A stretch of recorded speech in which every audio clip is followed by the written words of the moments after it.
Bismillahirrahmanirrahim. Dear students, today we are going to discuss lecture number 27. Beta, in this lecture, we are going to discuss very important topics of social psychology, that is friendship and attraction. Beta, friendship and attraction is the topic that is little bit larger one, so we will divide this topic into two lectures. It means half of the topic we will discuss in lecture number 27 and remaining half we will discuss in lecture number 28.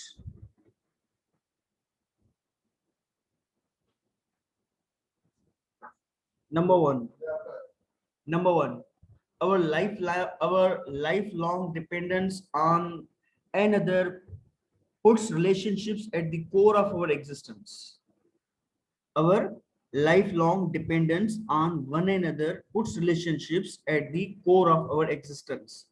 यानी कि बेटा ये जो हम अपनी social life में एक दूसरे के ऊपर डिपेंड करते हैं, यानी एक दूसरे के ऊपर डिपेंड करते हैं, वी नीड पीपल अराउंड, हमें अपने आसपास में लोग चाहिए होते हैं.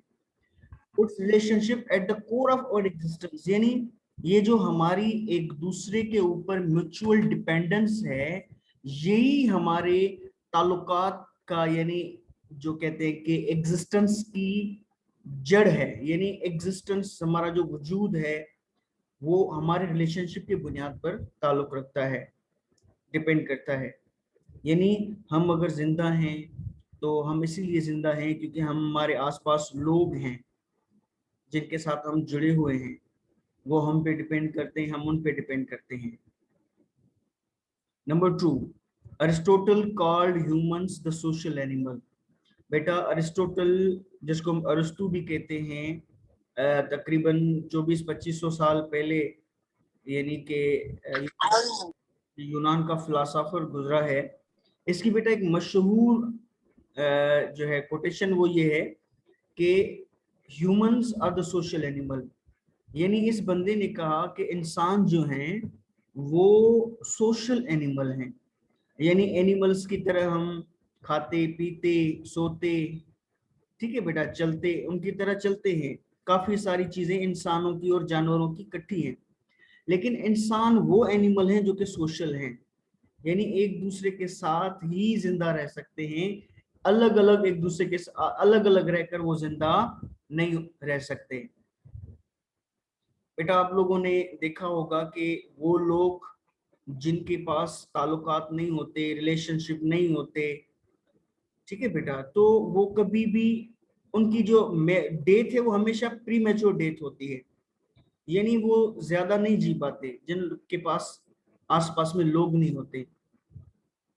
Number 3, indeed we have what today's social psychologists call a need to belong. Need to belong, यानी कि बेटा जैसे आप पानी के सिवा नहीं रह सकते, पानी होगा तो आपकी जिंदगी चलती रहेगी, पानी नहीं होगा, खाना नहीं होगा तो आपकी जिंदगी नहीं चल पाएगी. इसी तरह बेटा आपकी सोशल लाइफ जो है उसका बुनियाद ही एक चीज पर है, वो क्या है, वो है नीड टू बिलोंग. यानी आपके अंदर एक जरूरत पाई जाती है, वो है नीड टू बिलोंग, यानी दूसरे लोगों से ताल्लुक बनाना, दूसरे लोगों से ताल्लुक बनाना. To connect with others in enduring close relationship, यानी नीड टू बिलोंग में आप क्या करते हैं, आप दूसरे लोगों से कनेक्ट होने की कोशिश करते हैं और दूसरे लोगों से करीबी ताल्लुक बनाने की कोशिश करते हैं in need to belong. Number 4, for university students relationships consume much of life. यानी जो यूनिवर्सिटी के स्टूडेंट हैं उनकी जो सोशल लाइफ है यूनिवर्सिटी में, उनके लिए रिलेशनशिप बहुत बड़ी माना रखते हैं. आप देखें जितने भी स्टूडेंट्स हैं उनके फ्रेंड्स लाजमन होंगे. आप थोड़ा सा इमेजिन करें उस स्टूडेंट के बारे में जिसके कोई दोस्त नहीं है, उसकी किस तरह की लाइफ होगी, बोरिंग किस्म की लाइफ होगी, जब जिसके दोस्त नहीं होंगे, जिनके साथ वो लाइब्रेरी में नहीं बैठेगा, जिनके साथ वो पार्क में नहीं बैठेगा, जिनके साथ वो कैंटीन में नहीं बैठेगा। तो बेटा अगर इस तरह के दोस्तों की कमी होती है तो वो कभी भी एक नॉर्मल लाइफ जो है वो नहीं जी पाते यूनिवर्सिटी में। Number 5, how much of your waking life is spent talking with people. बेटा ये बड़ी इंपॉर्टेंट बात कही गई है कि आप जब सुबह जागते हैं, सुबह जागने से लेकर रात को सोने तक आप थोड़ा अपनी गुजरे हुए लम्हात पे थोड़ी नजर तो दौड़ाएं और ये आइडिया लगाने की कोशिश करें कि उस दिन, एक दिन में आपने जागने से लेकर रात को सोने तक कितने लोगों से आपने बातचीत की, कितने लोगों से बातचीत की। और आप थोड़ा सा अंदाजा लगाएं, अगर वो लोग ना हो तो आपका दिन कैसे गुजरे, वो लोग ना हो तो आपका दिन कैसे गुजरे। बेटा ये आजकल जो साइको डिजीजेस पाई जाती हैं, नफ्सियाती बीमारियां पाई जाती हैं, आपने देखा है हर दूसरा बंदा डिप्रेशन का शिकार है, हर दूसरा बंदा तीसरा बंदा फ्रस्ट्रेशन का शिकार है, हर दूसरा तीसरा बंदा एंजाइटी का शिकार है। तो बेटा ये जो ज़हनी बीमारियां होती हैं, ये जो साइकोलॉजिकल बीमारियां होती हैं, वो इसीलिए होती हैं कि हमारा जो इंटरेक्शन है लोगों के साथ वो हमने महदूद कर दिया होता है। ना हम लोगों के पास जाते हैं, ना हम लोगों को बुलाते हैं। बस आप एक मशीन की तरह, एक प्री शेड्यूल्ड प्लान की तरह आप अपना दिन गुजार रहे होते हैं। जब ये तरीका होता है आपका जीने का, तो आप जो है वो साइको डिजीज में चले जाते हैं। कंक्लूजन क्या निकला बेटा? Talking with other people is significant to our normal life. यानी अगर हम नॉर्मल लाइफ जीना चाहें तो दूसरे लोगों से ये जो बातचीत होती है ये निहायती क्रूशियल और इम्पोर्टेंट है हमारे लिए। Number 6, one sampling of 10,000 tape recordings of half-minute slices of students' waking hours using belt-worn recorders found them talking to someone 28% of the time, and that doesn't count the time they spend listening to someone.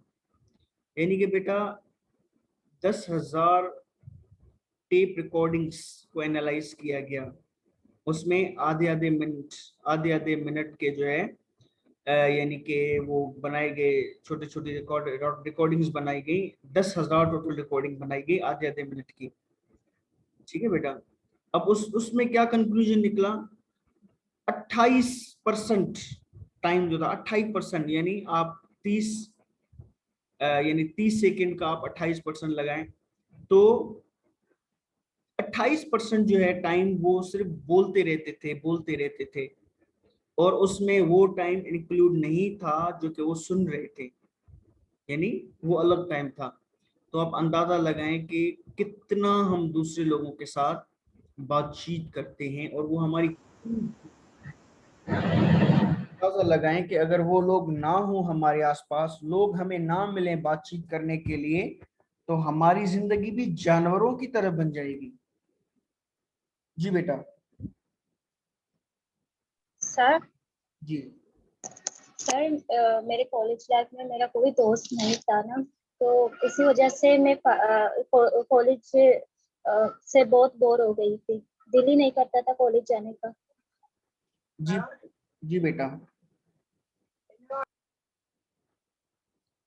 अच्छा,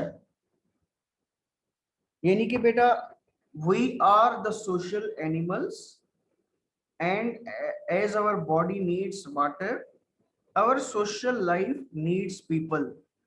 हमें लोग चाहिए। Number sir जो जी sir एक normal life के लिए कितने दोस्त जरूरी हैं या कितने पीपल जरूरी हैं कि आप उनको बात करें डेली बेसिस पर? आपके नजरिए के मुताबिक कितने बंदे होने चाहिए जिसको हम नॉर्मल खुद को रख सकें? बेटा देखिए, इसके लिए पर्सन टू पर्सन वेरी करता है, पर्सन टू पर्सन वेरी करता है कि कितने पर्सन चाहिए। अब कभी कभी क्या होता है, आपने सुना होगा, अक्सर कहा जाता है कि भाई आप जो है लोगों से दूर रहें, लोगों से डिस्कनेक्ट हो जाएं, वो किस तरह के लोगों से कहा जाता है? बेटा अक्सर वो उस तरह के लोगों से कहा जाता है जो कि नेगेटिव माइंडसेट वाले होते हैं, जो आपको डिप्रेशन का शिकार बना रहे होते हैं, जो कि टॉक्सिक किस्म के लोग होते हैं। ठीक है बेटा, बात बात पे आपकी तनकीद करते हैं, आपको डिग्रेड करते हैं, आपको इंसल्ट करते हैं। इस तरह के लोगों से डिस्कनेक्ट करने के लिए कहा जाता है। अब आपका सवाल कि कितने लोग जरूरी हैं? बेटा अगर एक बंदा भी क्वालिटी वाला है, एक बंदा भी क्वालिटी वाला है जो आपके हर लम्हे में जिंदगी भरता है, आपको तवज्जो देता है, आपको सिंसियरिटी देता है, ठीक है बेटा, आप अगर बातचीत करें तो वो अपना आप अपनी जात मुकम्मल आपको दे देता है, यानी मुकम्मल तवज्जो आपको देता है, और आपसे बातचीत करते वक्त कोई और काम वो नहीं कर रहा होता। मिसाल के तौर पर जैसे हम कर रहे होते हैं, मोबाइल पे मैसेज भी टाइप कर रहे होते हैं और दोस्तों से बातचीत भी कर रहे होते हैं, तो बेटा उस बातचीत की वो क्वालिटी नहीं रहती।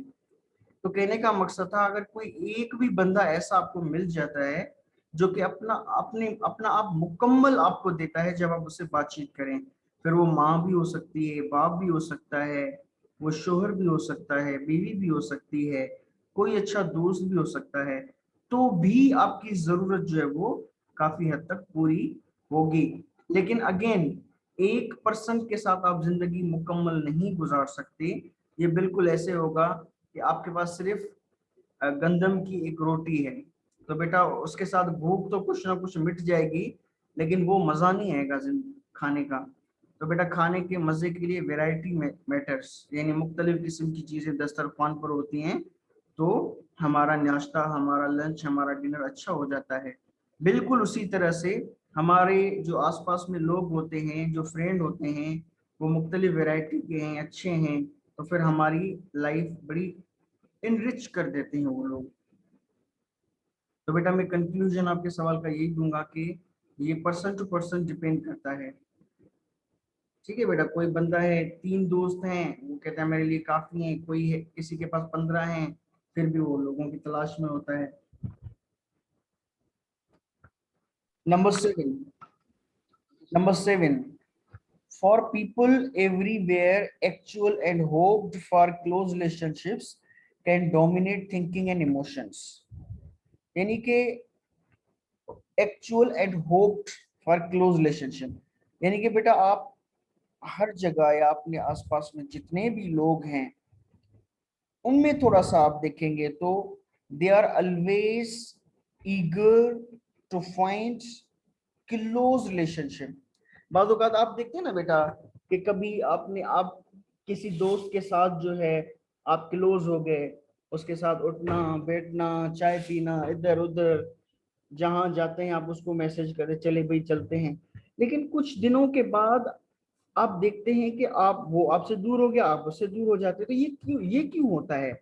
एक्चुअली बेटा आपने, यानी आउटलुक में वो बंदा आपको अपने मिजाज का लगा कि भाई ये मेरे मिजाज का है, लेकिन कुछ कुछ वक्त चलने के साथ आगे चल के पता चला कि नहीं, उसके अंदर दूसरी चीजें हैं, आपकी मिजाज में दूसरी चीजें हैं, तो फिर ऑटोमेटिकली रास्ते अलग हो जाते हैं।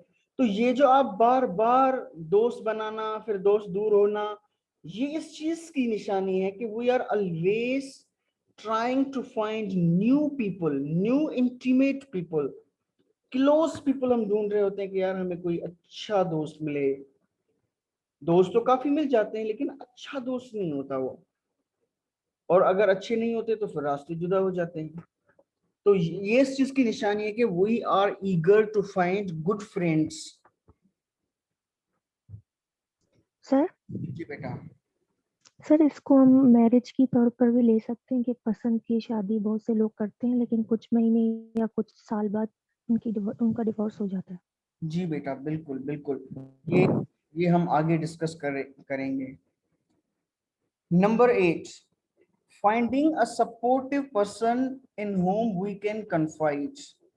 यानी आप क्या चाहते हैं कि कोई ऐसा बंदा हो, कोई ऐसा फ्रेंड हो जो जो मुश्किल वक्तों में हमारी सपोर्ट कर सके, इन whom we can confide, और जिसके साथ हम अपने कॉन्फिडेंस वगैरह शेयर कर सकें। we feel accepted and prized, यानी अगर आपके पास ऐसा बंदा होता है, अगर आपसे फॉर एग्जांपल सवाल पूछा जाए कि भाई आप किसी ऐसे बंदे का नाम लें जो आप कभी मुश्किलात में हो और आप उसको कॉल करें तो वो ये ना पूछे कि कहाँ आना है, सॉरी क्यों आना है, बल्कि वो आपसे पूछे कि कहाँ आना है। ठीक है बेटा, यानी हर वक्त आप आंखें बंद करके उस बंदे पे रिलाई करें और जिसके साथ आप अपनी हर चीज अच्छी बुरी शेयर कर सकें। अगर कोई ऐसा बंदा है तो you feel accepted and prized. तो आपको किस तरह की फीलिंग्स मिलती हैं? You feel accepted, it means आप कहते हैं कि यस, मेरे अंदर में ऐसी कुछ चीज तो है कि मुझे इस तरह का अच्छा दोस्त मिला है और ये मेरा इनाम है। Falling in love we feel irrepressible joy, यानी जो मोहब्बत होती है फॉर एग्जांपल वो हमें जॉय देती है। मोहब्बत क्या है बेटा? मोहब्बत भी तो एक दूसरे इंसान के साथ कनेक्टिविटी का नाम है, कनेक्टिविटी का नाम है। और बेटा मोहब्बत किसी से आप करते हैं या कोई आपसे मोहब्बत करता है। अच्छा, एक होता है ट्रू लव और दूसरा होता है बीइंग लव्ड। जो बीइंग लव्ड वाली जॉय है वो ट्रू लव वाली जॉय से ज्यादा है। फॉर एग्जाम्पल मैं किसी से मोहब्बत करता हूँ और उसकी इतनी खुशी होती है, उसकी उसके लिए बंदा बहुत कुछ करता है, लेकिन वो खुशी के कोई मुझसे मोहब्बत करता है क्योंकि it means something is there, मेरी जात में कुछ ऐसा है जिस वजह से कोई मुझे चाहता है। तो बेटा ये कनेक्टिविटी होती है, आप किसी से मोहब्बत करते हैं या कोई आपसे मोहब्बत करता है, और ये जो कनेक्टिविटी है ये इंसान को बहुत ज्यादा खुशी देती है। Number 9, sir when. एक क्वेश्चन है। बेटा जी बेटा। सर हमें कैसे पता चले कि हम जो दोस्त सामने वाला जो भी बंदा है वो हमसे मतलब अच्छा या सच्चा लॉयल है हमसे? बेटा देखें, इसका पता आप उसके साथ जब वक्त गुजारते हैं या मामलात, यानी कुछ मामलात आते हैं, मामलात में पता चल जाता है। जी यानी सर। जब कभी कोई मामला आपको पेश आएगा उस मामले में आपको पता चल जाएगा कि आया वो जो दोस्त है वो मेरे साथ सच्चा है या नहीं है। कैसे मामलात ओके आते हैं? सर। आपकी जिंदगी में हर तरह के मामलात आते रहते हैं। हजरत अली रजी अल्लाह ताला अन्हु ने ये फार्मूला दिया है ना कि अगर आपको किसी को पहचानना है तो उसके साथ सफर करें। सफर से क्या होता है बेटा, आप उसके साथ खाना भी खाएंगे, आप उसकी जात का हर पहलू आपके सामने होगा, खाना पीना उठना बैठना चलना बात करना बात सुनना, उसका सोचने का अंदाज, सारी चीजें आपके सामने होंगी। तो बेटा छोटे छोटे मामलात में इंसान की असलियत वाज़ेह हो जाती है। मिसाल के तौर पर आप किसी एंड सर, अगर किसी को पता करना हो कि कौन हमारे साथ लॉयल है तो बुरे वक्त में उससे हेल्प मांगो तो पता चल जाएगा खुद ब खुद वो कितना हमारे साथ लॉयल है या नहीं। जी बेटा, यानी बातों की हद तक तो सारे होते हैं, बातों की हद तक, लेकिन जब एक्चुअल सिचुएशन आती है तब पता चलता है। मिसाल के तौर पर भाई आपको खून की बोतल चाहिए या कोई और मजबूरी है आपको, ठीक है बेटा, तो ऐसी ऐसी जो क्रिटिकल सिचुएशंस होती हैं, और या आज जो है वो आपके पास कोई स्टेटस है लेकिन अल्लाह ना करे कल वो स्टेटस अगर ना रहा, तो फिर आपको पता चल जाता है कि कौन मेरे साथ था और कौन मेरी पोजीशन के साथ था। Number 9, okay sir, thank you. Number 9, when relationships with partners, family, and friends are healthy, self-esteem, a barometer of our relationship, rise high. बेटा सेल्फ स्टीम हम इसका जिक्र करके आए हैं शुरू वाले लेक्चर्स में। सेल्फ स्टीम की अगर सादी सी माना की जाए तो इसकी माना होती है सेल्फ वर्थ, यानी आपको फील होता है कि मैं भी कोई कोई चीज हूं, मेरी भी कोई अहमियत है, मेरी भी कोई वर्थ है। ठीक है बेटा। अच्छा ये कहां से आती है? अच्छा ये बेटा हाई भी होती है, ये लो भी होती है। कभी कभी ऐसी सिचुएशंस भी पैदा हो जाती हैं जिनमें आपकी सेल्फ स्टीम हाई होती है, यानी आपकी अपनी नजरों में अपनी अहमियत बहुत ज्यादा हाई होती है, और कभी कभी ऐसी सिचुएशंस भी पैदा होती हैं जिनमें आपकी अपनी सेल्फ स्टीम लो होती है, यानी कि आप फील करते हैं कि मेरी तो कोई वैल्यू है ही नहीं, मैं तो किसी काम का बंदा ही नहीं हूँ, मैं तो फारिग बंदा हूँ इस फैमिली का, इस सोसाइटी का। तो ये होती है सेल्फ स्टीम।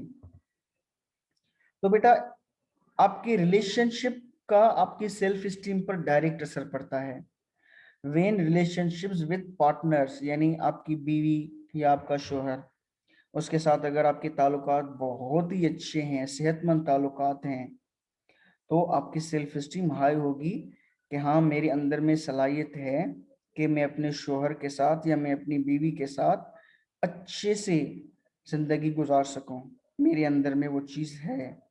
फैमिली, खानदान के साथ आपके अच्छे ताल्लुकात का होना, भाई बहन माँ बाप सारे आपसे खुश होते हैं, सारे आपसे खुश होते हैं।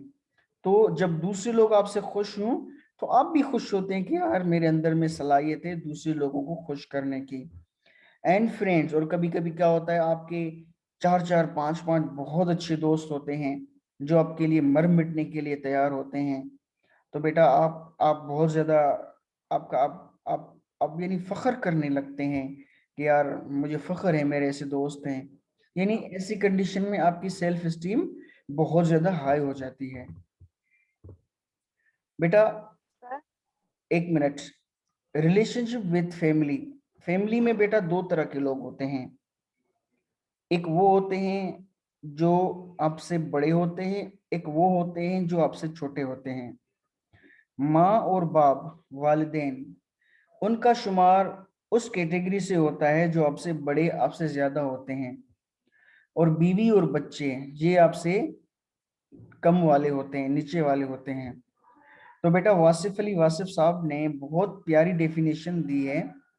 वो कहते हैं अगर आपकी माँ और आपका बाप आपसे खुश है तो समझिए आपकी आखिरत बन गई। अगर आपकी माँ और आपके बाप आपसे खुश हैं तो समझो कि आपकी आखिरत बन गई, दीन बन गया आपका। लेकिन अगर आपकी बीवी और आपके बच्चे आपसे राजी हैं, खुश हैं, तो समझिए कि आपकी दुनिया बन गई। जी बेटा, हु वाज आस्किंग? सर जी बेटा। सर मेरी अम्मी कहती है कि जो बेस्ट फ्रेंड होते हैं लेकिन ऐसे ऐसे सिचुएशन भी आते हैं वो आपके दुश्मन बन जाते हैं। लेकिन मैंने ये पे ड्रामे में भी देखा है जो बेस्ट फ्रेंड है वो एक दिन ये सिचुएशन में मतलब आपके दुश्मन ही बन गए। बेटा देखिए बात ये होती है कि जो दुश्मन बन जाए, आप यूं समझिए वो कभी आपका बेस्ट तो दूर की बात, आपका वो कभी फ्रेंड ही नहीं था। लेकिन ये आपकी जो है वो ये थी, क्या कहते हैं, मिसअंडरस्टैंडिंग, कि आप उसको दोस्त समझते रहे अभी तक। आ रही बात समझ? आपके पास पहचान नहीं थी कि दोस्ती के लिबादे में एक दुश्मन मेरे आसपास मौजूद है। हर वो बंदा जो दोस्ती की आहें भरता है बेटा वो दोस्त नहीं होता। ठीक है बेटा, हर बंदा जो दोस्ती की आहें भरता है वो दोस्त नहीं होता, बल्कि कभी कभी वो दुश्मन भी होता है। और दुश्मन को हमसे कोई पंगा लेना होता है तो कभी कभी वो दोस्त के लिबादे में छुप कर आता है। ये हमारी कम नजरी है कि हम उसको पहचान नहीं सकते।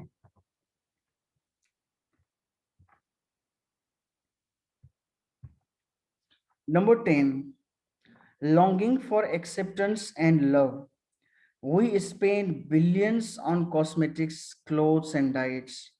बेटा इंसान, अच्छा आप लोगों को पता है कि कॉस्मेटिक्स, मर्द भी यानी आजकल आप देखते हैं कि वो कभी फेस वॉश करते हैं, कभी यानी बालों में तरह तरह की वो खर्च स्पेंडिंग कर रहे होते हैं पैसे। तो मर्द भी करते हैं लेकिन खवातीन ज्यादा कॉस्मेटिक्स को यूज करती हैं। क्यों? Why they are so much sensitive about their appearance? आप देखेंगे पर्स में आईना होगा ही होगा, वो कहीं भी बैठेंगे अपना चेहरा देखेंगी कि मैं कैसी दिख रही हूँ। अपने कपड़ों पे ध्यान होता है। अक्सर औकात आपने देखा होगा, कोई फंक्शन होता है, कोई शादी का फंक्शन होता है, तो हमारी बहनें बेटियां कितने कितने सूट लेती हैं, 5-5 6-6 सूट लेती हैं, एंड राइट्स। और बेटा कभी कभी क्या होता है, वो अक्सर अच्छे खानों से खुद को महरूम कर देती है। वो गोश्त नहीं खा रही होती, वो बिरयानी नहीं खा रही होती। भाई क्यों? भाई मेरी फिगर खराब हो जाएगी, मैं मोटी हो जाऊंगी। क्यों? कॉस्मेटिक्स, क्लोथ्स, डाइट्स, इतना क्यों बंदा इन चीजों का ख्याल रखता है? Only for acceptance. एक्सेप्टेंस यानी जो आपके करीबी लोग हैं। अब करीबी लोग कौन हो सकता है बेटा? एक औरत के लिए उसका हस्बैंड ही हो सकता है, ठीक है बेटा। तो यही होता है कि अगर मैं मोटी हो गई, अगर मैं अपने आप को नहीं बना के रखूंगी, तो मेरा शोहर मुझे नहीं चाहेगा, मुझे दिल से एक्सेप्ट नहीं करेगा। तो उसकी एक्सेप्टेंस को विन करने के लिए हम क्या करते हैं, इतने ज्यादा यानी कि कॉस्मेटिक्स वगैरह में पड़ जाते हैं। Longing for acceptance and love, यानी एक तो हमें एक्सेप्ट किया जाए कि हाँ भाई ये भी कोई बंदी, ये भी कोई बंदा है, एंड लव, ना सिर्फ एक्सेप्ट बल्कि कोई हमसे हमें चाहे। बेटा ये जो चाहे जाने की तमन्ना है, चाहे जाने की तमन्ना, ये इंसान की अपनी चाहत से भी ज्यादा होती है। चाहे जाने की तमन्ना कि मुझे चाहा जाए, मुझे चाहा जाए। फॉर एग्जाम्पल, इवन मैं किसी लड़के का ही मिसाल दे देता हूँ। लड़की है या लड़का है, कोई कहीं भी कोई अच्छी ड्रेसिंग करके आता है,